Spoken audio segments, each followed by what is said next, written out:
sempat menyentuh harga terendahnya, harga acuan batu bara global mulai kembali naik ke angka 104 US dollar atau naik 10% dalam waktu 2 bulan terakhir.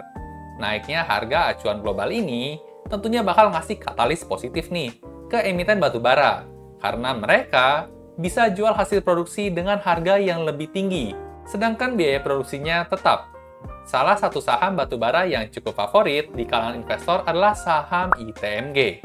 Selain dividen tahunan yang besar, saham ini pernah memberikan capital gain lebih dari 540% dari tahun 2020 sampai tahun 2022. Nah, apakah adanya sentimen positif ini bisa kembali meningkatkan potensi kenaikan harga saham ITMG sampai ratusan persen dari harga sekarang?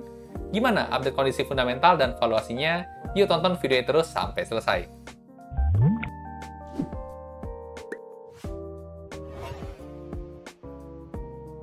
Halo dan selamat datang kembali di channel saya, Jonathan Tamrin. Buat teman-teman yang belum kenal, saya investor saham aliran fundamental sejak tahun 2018 dan udah sering profit 40% plus sepanjang perjalanan investasi saya. Saya suka teknik fundamental ini karena bisa ngasih keleluasan waktu profit tanpa perlu mantengin grafik saham tiap hari. Jadi style ini cocok banget nih buat saya atau mungkin juga buat teman-teman yang sambilan punya kerjaan lain. Di video kali ini, saya mau share update terbaru analisa fundamental dan valuasi saham ITMG, update kuartal 1 tahun 2025. Apakah menarik buat dilirik di harga yang sekarang? Oh iya, just info, tanggal 21 dan 22 Juni nanti, saya lagi adain workshop online Value Investing Mastery. Buat teman-teman yang mau punya skill dan mindset yang bener, biar bisa profit puluhan sampai ratusan persen di saham, boleh ikutan nih. Langsung aja cek di kolom deskripsi. Oke lanjut. Yuk langsung kita lihat aja pembahasannya. Buat mulai analisanya, saya akan gunakan file RDFA ya. Buat teman-teman yang belum tahu, RDFA merupakan singkatan dari Rekap Data Fundamental Emiten. File ini merupakan file Excel yang saya buat sendiri untuk memudahkan saya menganalisa saham tentunya. Berisi rekap data fundamental inti lengkap semua emiten dalam waktu tren 10 tahun terakhir. Buat teman-teman yang mungkin tertarik juga sama filenya, ada free sampelnya ya, yang bisa kalian cobain. Cek aja langsung di kolom deskripsi. Sekarang kita mau pakai dulu buat analisa saham ITMG. Buat mulai analisanya, kita tinggal ganti aja kode saham di sini sama kode saham yang mau kita analisa, yaitu ITMG. Nah, setelah di enter, maka langsung muncul ya semua data fundamental inti dalam waktu tren 10 tahun terakhir.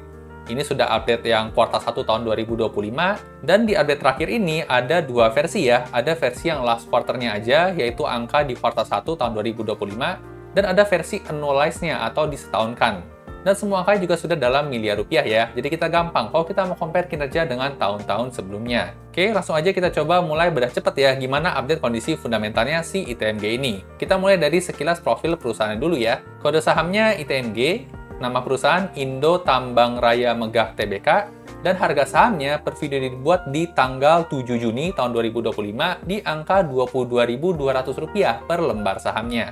Buat angka kapitalisasi pasar atau market cap, ITMG saat ini ada di angka Rp25 triliun. Nah, angka Rp25 triliun ini tergolong cukup gede ya, tapi nggak bisa dikatakan sebagai blue chip nih. Karena untuk blue chip, biasanya punya angka market cap di atas Rp100 triliun. Buat sektornya sendiri masuk ke IDX Energy dan subsektornya masuk ke coal production. Seperti yang kita tahu ya, ITMG ini adalah perusahaan tambang, dia menambang batu bara lalu kemudian menjualnya, baik ekspor maupun secara lokal. Buat tahun IPO-nya sendiri sejak tahun 2007, jadi udah cukup lama juga ya, 18 tahun melantai di bursa, kita bisa jual beli sahamnya. Oke, jadi seperti ini untuk sekilas profil dari perusahaan ITMG. Sekarang kita bakal masuk ke laporan keuangan yang pertama, yaitu laporan laba rugi. Gimana nih kira-kira update-nya di kuartal 1 tahun 2025. Nah, sebelum masuk ke grafik yang pertama ya, yaitu grafik penjualan, sales atau revenue, saya mau ajak teman-teman kita lihat dulu ya, untuk tren harga acuan global dari batu bara. Kita bisa lihat dari website Trading Economics. Nah, di sini kita bisa lihat ya, untuk tren harga acuan global dari coal atau batu bara. Kita bisa lihat tren dari 10 tahun terakhir ya, yaitu dari tahun 2017. Ternyata harga acuan global untuk batu bara pernah sempat drop banget ya, yaitu di tahun 2020. Kita bisa lihat nih, di tahun 2020 ya, sampai tahun 2021 angkanya rendah banget. Di kisaran angka 70-an bahkan sampai 50-an ya US dollar per metric tonnya. Nah, ketika harga acuan global batubara lagi rendah, otomatis ini jadi katalis negatif ya buat perusahaan batubara seperti ITMG. Otomatis mereka harus jual batubaranya lebih rendah, sedangkan biaya produksinya tetap. Nanti kita bakal coba compare ya sama grafik pendapatan dan net profitnya dari ITMG. Kira-kira sesuai nggak sama grafik harga acuan global ini? Nah, di sini kita coba cek dulu ya. Dari tahun 2018 dia kinerjanya turun ya untuk acuan batubara global. Di tahun 2020 itu paling rendahnya ya di kisaran 50 US dollar. Lalu kemudian masuk tahun 2021 ternyata harga acuan global naik sangat signifikan ya sampai puncaknya itu di tahun 2022, khususnya di bulan September. Kemudian masuk tahun 2023 harga acuannya turun lagi ya. Lalu kemudian masuk tahun 2024 dia stabil di kisaran 100-an. Lalu masuk tahun 2025 ternyata lanjut penurunannya ya. Sekarang posisinya ada di 104 US dollar per metric tonnya. Nah, di sini kita coba lihat ya, kinerja terparahnya di tahun 2020, kinerja tertingginya di tahun 2022. Sekarang kita bakal coba balik ke file RDFA-nya. Nah, baru sekarang kita lihat grafik yang pertama ya, yaitu soal penjualan. Kita bisa lihat ternyata sempat terpuruk nih di tahun berapa? Di tahun 2020 ya. Cuman 16,7 triliun untuk penjualan ITMG. Lalu kemudian naik ya di tahun 2021 dan puncaknya di tahun 2022 nih, yaitu di 57,2 triliun rupiah untuk penjualannya. Masuk tahun 2023 kembali turun ya, jadi 36,6. Lalu kemudian tahun 2024 stagnan ya, di angka 30-an juga, di 37,2 triliun rupiah. Jadi kurang lebih ini sama ya, polanya kayak harga acuan batu bara global tadi. Lalu kemudian gimana nih untuk update kuartal 1 tahun 2025-nya? Nah, per kuartal 1, ITMG sudah mencetak angka 8 triliun nih untuk penjualannya. Dan kalau disetahunkan atau dikali 4 ya kinerjanya, berarti dia ada potensi mencapai 32 triliun rupiah nih di akhir tahun. Atau dia posisinya negatif ya, turun 14% dibandingkan tahun 2024. Nah, angka CAGR-nya di sini 6,3% ya, yaitu angka dari tahun 2016 ke tahun 2025 kalau dipukul rata growth-nya. Setiap tahunnya adalah 6%, dari 18 triliun ke 32 triliun. Nah, di update kuartal 1 ini ternyata angkanya kurang baik ya, karena mengalami penurunan nih, minus 14%. Kita coba lanjut dulu ya ke pecahannya, yaitu ke laba kotor perusahaan. Nah, sini juga sama nih, terendahnya di tahun 2020, tertinggi di tahun 2022, lalu kemudian kebanting lagi ya di tahun 2023 dan tahun 2024. Sedangkan buat tahun 2025-nya, versi diskaunkannya dia berpotensi negatif bahkan lebih gede nih, 20,48%. Oke, lanjut lagi ya. Untuk laba usahanya atau laba operasi, di sini juga bahkan minusnya lebih tinggi ya, minus 28,51% dari tahun 2024. Dari 7,5 triliun jadi tinggal 5,4 triliun potensinya di akhir tahun ini. Nah, gimana kalau angka laba bersihnya? Ini kan paling favorit para investor ya. Sekarang kita coba lihat. Nah, ternyata berdasarkan kinerja kuartal 1, kalau disetahunkan dia berpotensi negatif ya, atau mengalami penurunan 28,71% dibandingkan tahun 2024 nih. Dan kalau kita mau compare lebih dalam lagi ya, angka 4,3 triliun ini kurang lebih kinerjanya ternyata sama nih, kayak tahun 2018 di 3,7 ya, beda tipis. Jadi meskipun udah selang beberapa tahun lewat ya, tapi karena harga acuannya lagi kurang kondusif, menyebabkan kinerja dari saham ITMG kurang lebih balik lagi ke tahun 2018 nih saat ini. Oke, kita lanjut dulu lagi ya. Kita lihat dari angka tren beban bunga atau keuangannya. Nah, di sini selama 10 tahun terakhir, ternyata tahun 2025 ini berpotensi mencetak all-time high ya, di angka 90 miliar untuk beban keuangannya. Nah, angka beban keuangan ini ideal sih sebenarnya rendah ya, karena angka beban keuangan ini bakal gerus laba bersih nih nanti. Nah, oke, selanjutnya kita lihat angka tren earning per share-nya ya, selama 4 tahun terakhir. Nah, di sini kita bisa lihat ya, untuk angka kinerja per kuartalnya, karena ITMG ini merupakan saham batubara ya, yang sifatnya siklikal, dia tidak punya pola tertentu khusus nih. Untuk tahun 2022 tertingginya di kuartal 3, sedangkan di tahun 2023 tertingginya di kuartal 1. Dan untuk tahun 2024, baik lagi nih ke angka di kuartal 3 yang paling tertingginya. Buat angka tahun 2025, jadi kita nggak bisa tahu juga ya polanya, karena memang tergantung supply and demand dari global juga. Di sini paling yang kita bisa analisa yaitu kinerja antar kuartal 1 ya. Di sini ada kenaikan nih, dari 800 miliar jadi 954 miliar di kuartal 1. Nah, kalau kinerja kuartal 2, 3, dan 4-nya bisa kurang lebih mirip ya, kayak tahun 2024 harusnya sih mengalami peningkatan ya, karena kuartal 1-nya ini udah lebih tinggi dibandingkan tahun lalu. Di sebelah kanan sini kita bisa compare ya, untuk kinerja full year ya dari EPS-nya memang ternyata turun sangat signifikan ya, dari sejak tahun 2022 itu. Nah, oke, sampai sejauh ini kita udah analisa lengkap ya dari sisi profitabilitas ITMG di update kuartal 1 tahun 2025. Sejauh ini sih masih cukup kurang menarik ya, karena kinerjanya turun ngikutin harga acuan batubara dunia juga.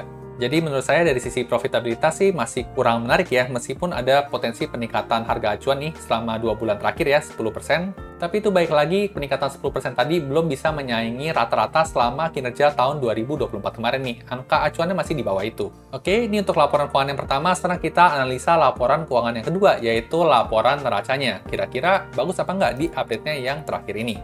Nah, buat laporan neraca, yang pertama ada angka total aset nih. Di sini aset terakhir ada di angka 40,7 triliun ya, mengalami peningkatan nih dibandingkan tahun 2024. Meskipun tetap lebih tinggi di tahun 2022 ya, mencapai 41,5 triliun. Nah, meskipun angka growth di sini masih di bawah CAGR ya, 4,6% versus 10%, tapi ini baru kuartal 1. Kuartal satunya aja udah naik 4%. Kalau disetahunkan ya, kalau kinerjanya sama terus ya mungkin nanti bisa naik 12%. Cukup oke juga sih, nggak masalah ya. Oke, lanjut. Sekarang kita lihat angka total aset lancarnya. Di sini ada peningkatan tapi tipis aja ya, cuma 0,57%. Dan untuk aset tidak lancarnya di sini lebih kenceng nih, naik 10,36%, padahal masih kuartal 1. Buat aset sejauh ini masih nggak ada masalah, peningkatannya masih on track ya, sesuai dengan CAGR-nya. Lanjut, sekarang kita coba lihat dari angka total hutang atau liabilitasnya. Nah, di sini kita bisa lihat ya, untuk update terakhir di sini ada penurunan tingkat hutang sebesar 0,5%. Tentunya ini merupakan hal yang bagus ya, karena untuk hutang memang bagusnya dikit-dikit aja. ITMG ini pernah all-time high hutangnya di tahun 2022, mencapai 10,8 triliun. Dan menurut saya, kalau ningkatin hutang di tahun 2022 itu merupakan tindakan yang bagus. Kenapa? Karena harga acuan batu baranya lagi tinggi-tingginya. Jadi menurut saya, manajemen ITMG ini cukup bagus nih buat memaksimalkan profitabilitas perusahaan. Ketika harga acuannya tinggi, perusahaan berani ngambil hutang tinggi juga biar bisa genjot produksi, biar lebih cuan lebih tinggi juga. Lanjut, buat pecahannya ada hutang jangka pendek ya, di sini mengalami penurunan minus 2%, dan untuk hutang jangka panjangnya, di sini ada kenaikan tapi tipis aja 2,22%. Menurut saya nggak ada masalah, karena tadi ya, secara total hutang itu masih turun 0,5 sekian persen. Oke, lanjut lagi. Sekarang kita lihat dari angka total modal atau ekuitas entitas induknya. Di kuartal terakhir sudah mengalami peningkatan ya, sebesar 5,85%. CAGR-nya 11,69%. Tapi ini baru kuartal 1 ya. Jadi nanti bisa aja nih, di akhir tahun 2025, perkembangan total modalnya bisa lebih kencang dibandingkan CAGR-nya. Nggak ada masalah ya, sampai sejauh ini masih sehat banget. Sekarang kita lanjut ke angka total uang kas perusahaan. Nah, uang kas perusahaan terakhir ini mengalami peningkatan sebesar 10,11%. Kalau buat uang kas sih sebenarnya idealnya jangan ditumpuk terlalu banyak ya, karena sayang, mendingan diputar lagi biar bisa jadi duit. Kalau kita coba compare ya, selama 10 tahun terakhir, angka 17,6 triliun ini tergolong cukup tinggi sih ya. Semoga manajemen udah kepikiran nih, bakal dikelola untuk apa uang kasnya, jangan disimpan mengendap aja. Lanjut lagi, sekarang kita lihat angka total piutang lancarnya, di sini mengalami tren penurunan, minus 22,73%. Nah, ini tentunya kabar yang kurang baik ya, karena angka piutang lancar ini biasa punya korelasi sama tingkat penjualan. Semakin tinggi penjualan, semakin tinggi juga piutangnya. Tapi di sini angka piutangnya negatif, yang berarti revenue-nya juga memang lagi turun nih. Oke, lanjut. Sekarang kita lihat angka persediaan lancar ya. Di sini posisi terakhir all-time high nih di 1,8 triliun rupiah. Nah, buat angka persediaan, idealnya sih jangan sampai all-time high ya. Karena nanti kesannya kayak barangnya nggak laku, numpuk semua di gudang. Tapi kondisi sekarang juga memang lagi sulit sih ya. Demand-nya lagi rendah, sedangkan supply-nya cukup tinggi. Nah, hal seperti ini kita sebagai investor perlu take note ya. Jangan sampai nanti ternyata demand globalnya itu turun terus, tapi supply-nya tetap tinggi. Otomatis harga batu baranya bakal lebih anjlok lagi. Lanjut lagi, sekarang kita lihat angka nilai buku per lembar sahamnya. Ini bagus ya, meningkat terus setiap tahunnya. Dan posisi sekarang sudah all-time high nih, di Rp29.193. Buat yang ini nggak ada masalah. Sekarang kita lanjut ke poin yang paling disukain para investor nih, yaitu terkait dengan pembagian dividen. Nah, ITMG ini tergolong yang rutin bagi dividen ya, setiap tahun selalu bagi dividen. Buat tahun 2025, udah sekali membagikan dividen ya, di angka Rp2.245. Jadi lumayan ya, udah dapat kisaran 10% dari harga saham sekarang. Di sini kita bisa lihat polanya juga sama ya, ngikutin harga acuan batubara global, karena memang kinerjanya juga otomatis ngikutin. Sempat turun di tahun 2020 ya, cuman bagi Rp570, dan tertingginya itu bagi dividen di tahun 2023. Yaitu membagikan sebesar Rp9.000 ya, atau kurang lebih kisaran 40% dari harga saham sekarang. Jadi bayangin ya, kalau kalian waktu itu tahun 2020 megang saham ITMG ya di harga murah, dapat multi-bagger ya, 500%, terus dividennya itu bisa berkali-kali lipat lagi. Jadi memang waktu itu sangat menarik banget ya saham batubara. Banyak orang jadi kaya nih gara-gara saham batubara aja. Tapi kalau kita lihat update yang terakhir udah mulai kembali normal lagi ya. Tapi sayangnya trennya lagi turun nih, nggak setinggi seperti beberapa tahun kemarin. Buat dividen yield-nya ada di berapa persen nanti ya, ada di belakang angkanya. Oke, jadi sampai sejauh ini kita udah analisa lengkap ya untuk laporan keuangan yang kedua, yaitu laporan neraca. Dari sisi neraca sih sehat-sehat aja ya, aset naik, hutang turun, modal naik, jadi sampai sejauh ini nggak ada masalah. Sekarang kita coba lanjut, analisa laporan keuangan yang ketiga, yaitu laporan arus kasnya. Kira-kira oke atau enggak? Nah, buat laporan arus kas ada 3 komponen ya. Yang pertama, arus kas dari aktivitas operasi, ada yang dari aktivitas investasi, dan ada dari aktivitas pendanaan. Kita satu-satu ya, mulai dari yang pertama dulu. Nah, grafik yang pertama, CFO ya, Cash Flow from Operation, kita bisa lihat tren selama 10 tahun terakhir angkanya positif terus nih. Dan ini merupakan hal yang bagus. Kenapa? Karena kalau angkanya positif, itu artinya ada duit lebih banyak masuk nih, dibandingkan yang keluar di tahun tersebut. Kita sebagai pemilik bisnis kan pengen perusahaan kita cuan ya, lebih banyak duit yang masuk dibandingkan yang keluar. Jadi buat ITMG bisa dikatakan ideal nih, karena angkanya positif terus. Tapi memang untuk beberapa tahun terakhir mulai mengecil sih ya. Posisi sekarang di 763 miliar rupiah. Tapi ini baru kuartal 1 ya. Kalau misalnya setahun berarti dikalikan 4, kurang lebih di 2,1 triliun rupiah. Masih oke ya, meskipun turun nih dari tahun 2024. Oke, lanjut. Gimana kondisi arus kas investasinya nih? Kita bisa lihat bagian yang kedua, CFI ya, Cash Flow from Investment. Di sini angkanya dominan negatif nih. Kecuali tahun 2025, angkanya di sini positif, 700-an miliar. Nah, buat angka CFI ini, idealnya sebenarnya adalah angkanya negatif ya. Kenapa? Karena kalau angkanya negatif, itu tandanya ada duit yang keluar nih buat aktivitas investasi. Seperti yang kita tahu ya, tujuan dari investasi itu kan baik, memberikan keuntungan buat perusahaan di masa depan. Nah, di tahun 2025, kemungkinan perusahaan ada divestasi nih, atau jual aset. Buat lebih detailnya, harus buka laporan keuangan perusahaan ya, di sana pasti ada. Oke, lanjut. Sekarang kita lihat yang ketiga ya, yaitu arus kas dari pendanaan atau cash flow from financing. Kita bisa lihat selama 10 tahun terakhir, angkanya dominan negatif terus nih. Dan di sini juga gede-gede ya, tahun 2023. Dan ini merupakan hal yang bagus. Kenapa? Karena kalau angkanya negatif, itu tandanya perusahaan lebih banyak lunasin hutang dibandingkan namain hutang. Atau mungkin perusahaan bagi dividen gede. Itu juga dicatat negatif ya di angka CFF ini. Seperti yang kita tahu ya, di tahun 2022 kan panen cuan besar, lalu dibaikan dividennya di tahun 2023. Makanya di sini gede banget, minus 10,2 triliun rupiah. Di sini untuk update kuartal satunya masih negatif ya, jadi masih bagus dan ideal, nggak ada masalah buat ITMG. Oke, jadi sampai sejauh ini kita udah analisa lengkap ya, 3 laporan keuangan inti. Dari sisi neraca sih sangat bagus sekali ya, nggak ada masalah. Dari sisi arus kas, paling CFI-nya sendiri ya, di sini ada positif 700-an miliar. Tapi dari sisi profitabilitas, agak meragukan ya, karena memang harga acuan batubara globalnya juga lagi turun. Tapi nggak apa-apa, biar makin lengkap, sekarang kita bakal lihat angka-angka dari rasio keuangannya ya, kira-kira sehat apa enggak. Nah, buat angka rasio keuangan yang pertama, ada yang namanya profitability margin ya. Yang warna hitam paling atas ini adalah margin laba kotor, yang tengah adalah margin laba usaha, dan yang paling bawah adalah margin laba bersihnya. Nah, di sini kita bisa lihat ya, tertinggi di tahun 2022, 52, 46, dan 33%, sedangkan posisi sekarang lagi tren turun ya, terakhir di 28, 17, dan 13%. Nah, ini artinya, kalau perusahaan menjual batu bara ya, seharga 100 juta di tahun 2022, mereka dapat cuan bersihnya 33 juta. Tapi di tahun 2025 ini, sama-sama jual 100 juta ya batu bara, tapi cuannya sisa 13 jutaan aja. Jadi turun sangat signifikan ya. Posisi sekarang kinerjanya kurang lebih sama nih, kayak tahun 2018 kemarin. Sama nih, 29, 22, 13, 28, 17, 13. Jadi mirip ya. Apakah nanti di tahun 2026 bakal ikutan tren turun lagi kayak gini? Nanti kita bakal lihat ya, analisa prospeknya di belakang. Lanjut dulu, sekarang kita lihat rasio yang kedua, yaitu ROE ya. Di sini juga kurang baik karena lagi tren turun. Posisi sekarang ROE-nya di 13,1%. Ini bahkan lebih rendah ya dibandingkan tahun 2019 nih. Dan kelihatannya sih masih belum ada tren untuk menunjukkan pemulihan ya, masih turun terus. Lanjut, sekarang kita lihat ke rasio hutang ya, debt to equity ratio atau rasio DER. Di sini sih sangat sehat banget ya, karena jauh di bawah angka 1 nih. Terakhir cuma di 0,23 aja. Ini rasio hutang yang pertama, aman. Kita lihat rasio hutang yang kedua ya, cash ratio. Di sini juga aman banget. Posisi terakhir di 3,55. Buat angka idealnya itu menurut saya di atas 0,3. Jadi di sini aman banget, tapi menurut saya terlalu aman ya, kebanyakan uang kasnya. Lanjut lagi, untuk current rasionya di sini juga bagus, di atas 1 ya, 4,59, aman banget. Dan untuk quick ratio-nya juga di atas 1 nih, di posisi 4,21. Lanjut ke rasio hutang yang terakhir, ada interest coverage ratio, atau rasio kemampuan membayar hutang berbunga.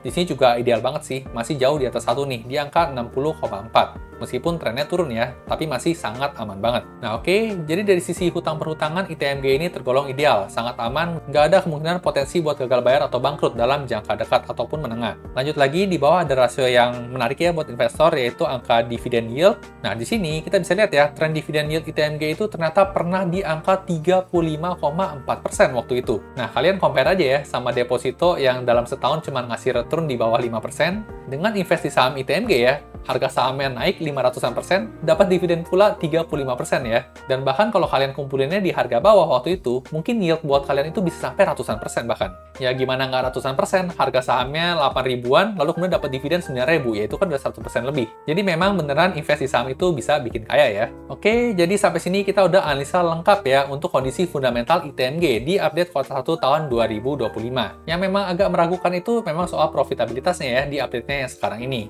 Tapi tentunya yang bakal jadi pertanyaan terakhir adalah soal harga sahamnya ya. Apakah harga saham sekarang udah masuk ke kategori under value ya, murah, masih harga wajar, atau malah masih over value atau kemahalan? Nah, buat jawab pertanyaan itu, kita perlu lihat namanya rasio valuasi ya. Di sini juga ada rasio valuasi, kita pindah aja ke rasio valuasi. Nah, buat rasio valuasinya, yang pertama ada rasio PBV ya. Kita bisa lihat tren selama 10 tahun terakhir, posisi sekarang di 0,76 nih. Berarti dia semakin lama semakin murah ya, dari 1,8 sekarang tinggal 0,76. Nah, buat teman-teman yang belum familiar ya, cara baca rasio PBV umumnya kita patokan pada angka 1. Di bawah 1 semakin under value, semakin tinggi dari angka 1 semakin over value atau kemahalan. Di sini saya siapin ada 2 strategi, membandingkan dengan average 5 tahunannya dan membandingkan dengan fair di angka 1. Nah, ini kurang lebih angkanya beda tipis. Sekarang kita coba baca analisa yang pertama ya. Average 5 tahunannya untuk PBV di angka 1,11. Posisi sekarang di 0,76, berarti angka 1,11 ini sedang terdiskon nih sebesar 31%. Dan kalau angka 0,76 ini balik ya ke angka 1,1 ini, maka dia ada potensi gain sebesar 45,9% nih. Dengan target harga jualnya di Rp32.000 yang tergolong under value. Nah, jadi menurut bacaan rasio PEV ya, posisi harga saham sekarang tergolong under value nih dibandingkan dengan kinerja sebelumnya. Kalau pakai patokan 1 di sini slightly under value ya, potensi naiknya di kisaran 31,5%. Nah, ini baru satu rasio, sekarang kita coba pakai rasio yang kedua ya buat pembanding. Ada yang namanya rasio price to earning ratio atau rasio PER. Posisi sekarang di 5,8 ya, average-nya di 4. Nah, buat rasio PER ini biasanya kita berpatokan pada angka 10 nih. Semakin rendah dari angka 10 semakin under value, semakin tinggi dari angka 10 maka semakin over value. Posisi sekarang di 5,8 ya, average 5 tahunannya cuma di angka 4. Kalau menurut average 5 tahunan, tergolong over value saat ini. Tapi kalau menurut patokan umum, sekarang tergolong under value ya. Potensi naiknya di sini 71,8%. Jadi lebih cocok pakai yang mana? Average 5 tahunan atau yang fair di angka 10? Pakai fair yang di angka 10 ya, teman-teman. Jadi menurut rasio PER juga saat ini ITMG masih tergolong under value ya. Jadi udah 2 rasio nih, mengatakan under value. Umumnya sih biasa menggunakan 2 rasio ini cukup ya. Tapi kalau misalnya teman-teman masih belum yakin ya, mau tambah pakai rasio, di bawah juga ada rasio PEG ya, price to earning growth. Di sini juga mengatakan under value ya. Kemudian juga ada angka rasio PCFR ya, atau price to cash flow ratio. Di sini mengatakan fair value. Dan yang terakhir ada EPS growth juga nih. Di sini mengatakan under value dengan target harga jualnya di 53.000. Nah, jadi berdasarkan beberapa rasio valuasi mengatakan memang harga saham ITMG ini sedang under value sekarang ya. Nah, meskipun harga saham sekarang itu under value ya, tapi yang jadi pertanyaan terakhir kan prospek ke depannya ya. Apakah prospek ke depannya itu bisa meningkatkan kinerja keuangannya lagi nih? Nah, setelah saya coba analisa ya, membaca berbagai sumber data, untuk jawaban singkatnya saya sendiri agak pesimis sih untuk jangka dekat ataupun menengah ini. Kenapa seperti itu? Kita langsung coba lihat aja ya presentasi dari analisnya perusahaan ITMG itu sendiri. Nah, ini ada slide presentasi yang saya dapat langsung dari website perusahaan ITMG itu sendiri ya. Ini ITM Analyst Presentation ya, kuartal 1 tahun 2025. Di slide 12, mereka menjabarkan nih, supply sama demand untuk update kuartal 1 ya, dari tahun 2024 versus tahun 2025. Di sini kita bisa lihat ya, dari China yang merupakan importir besar dari batu baranya ITMG, di sini ada penurunan demand, di sini 56 poin. Lalu kalau kita lihat secara umum juga overall itu demand-nya turun ya, dan supply-nya juga ikutan turun. Nah, kalau demand-nya turun seperti ini ya, apalagi demand-nya turun lebih besar nih seperti Pacific di sini, itu bisa jadi mendorong harga acuan batubara turun lebih dalam lagi. Di sini kita bisa lihat ya slide selanjutnya untuk slide 13. Nah, di sini mereka kasih grafik nih untuk harga acuan global ya yang warna biru tua dibandingkan dengan average selling point batubara mereka. Jadi misalnya ya di tahun 2022 ini harga acuan batubaranya tinggi-tingginya ya di atas 400. Tapi mereka bisa jual itu di kisaran 200 US dollar per metric tonnya, rata-rata selling price-nya. Nah, posisi terakhir itu harga acuan batubara di bawah 100 nih, 93 US dollar. Untuk average selling point-nya sendiri di angka 80 US dollar ya per metric ton. Dan trennya di sini juga masih turun ya, ngikutin harga acuan batubara global.